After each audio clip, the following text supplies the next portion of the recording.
પ્રાંત અધિકારી મનીષા મનાની અને ચીફ ઓફિસર હરીશ અગ્રવાલની ઉપસ્થિતિમાં સમગ્ર ચૂંટણી પ્રક્રિયા શાંતિપૂર્ણ માહોલમાં સંપન્ન થઈ હતી। પ્રમુખ પદ માટે ભાજપ તરફથી દેવેન્દ્રસિંહ વસાવા અને કોંગ્રેસ તરફથી હેમેન્દ્ર કોઠીવાલાએ ઉમેદવારી નોંધાવી હતી।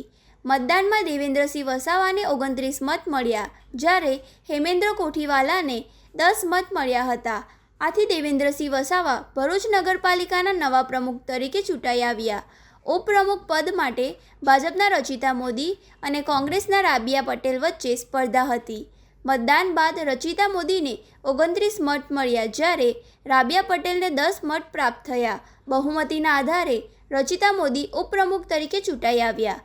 ચૂંટણી પરિણામો જાહેર થતાં ભાજપના કાર્યકરોમાં ઉત્સાહ જોવા મળ્યો હતો। કાર્યકરોએ વિજયોત્સવ મનાવી નવા હોદ્દેદારોને શુભેચ્છાઓ પાઠવી હતી।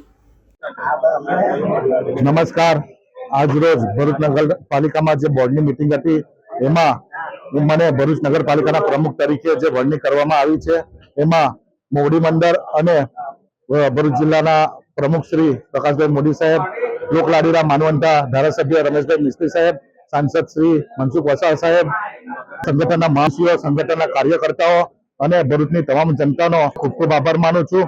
નામી અનામી જે પણ લોકો ભગવો લહેરાવા પાછળના હકદાર છે તે સૌનો આભાર માનું છું।